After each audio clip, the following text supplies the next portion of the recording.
Harley Quinn Season 5 is back on Max this week with Episode 2. And this one, I'll say, definitely not as strong as the first episode. I'll say half the episode is really great, and the other half is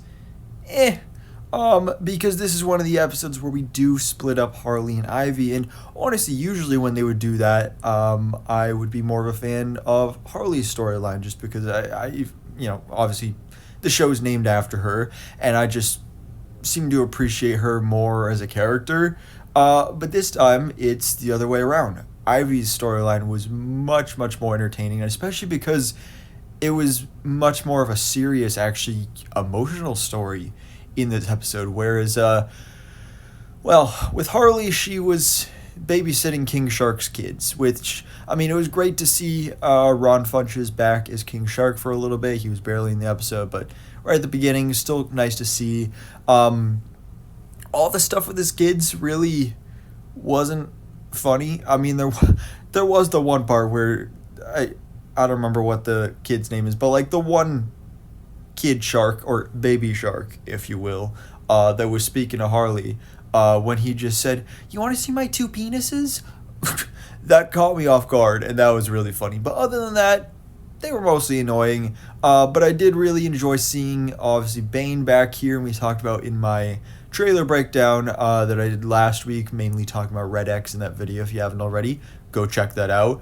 Talking about how cool it is that Bane actually has his girlfriend from the Valentine's Day special. They're actually keeping that in continuity and continuing that along here. I think that's great. They've now adopted a child. I think that's fantastic. And they've moved to Metropolis, which I've also heard that Bane is not going to have as big of a role in the season. So for all I know, maybe this is the only time we'll see him in Season 5.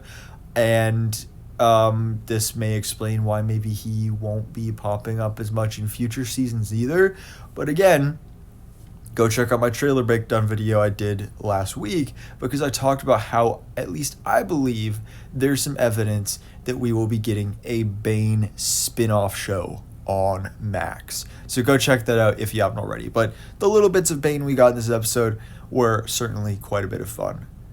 Now, as for Ivy's storyline, very, very good, because she goes into work with Lena, because obviously Lena Luthor, she's here in this season, and she's hired Ivy to help with the basically restoration of plant life in Metropolis, which is great. Ivy's super excited about that, and she sets up this meeting with Professor Jason Woodrue, who we find out Ivy has a history with. And this, I think, great character to see brought into the show here. Makes complete and total sense. A character from the comics. We'll get that more. We'll talk about that more in a second when we talk about his ending in this episode. But it was great to see some flashbacks and get our origin story of Poison Ivy, because we've seen flashbacks with obviously Harley and seeing her whole origin story. Obviously Season 1 was a big focus on that and her getting away from the Joker. But here we take it back to Ivy's storyline, which honestly I'm kind of surprised it's taken this long to go back and do that. Because the only flashbacks we've had with Ivy, as far as I can remember, is her times in Arkham Asylum and her moments with Harley. But I thought this was great. Actually, pre-Poison Ivy, before she's turned green, and, having this relationship with Professor Woodrue, which already, this dude's shady, because he's hooking up with one of his students. Sure, she's real smart. She's a great student. She may have an A in the class, but he's giving her a D, if you know what I mean.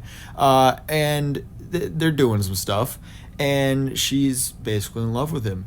And then she introduces him to Frank. So we also get the origins of Frank here in this episode, which was great to see. So she's been doing experiments on this plant life and basically created this serum that would not only make this plant come to life and have eyes and be split plant and human DNA and be able to talk and all that, but also Frank is immune to poisons and pesticides and all that. So that's great to see. But of course, As soon as Dr. Woodrue hears about this, he thinks, oh, this could make me super rich.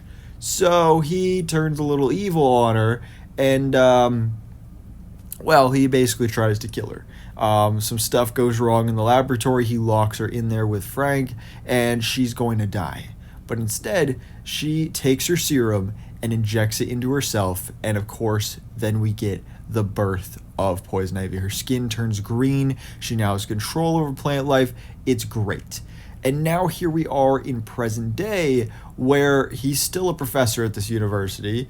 I have to imagine he's probably been doing this type of stuff with other students. I don't know how he hasn't been caught.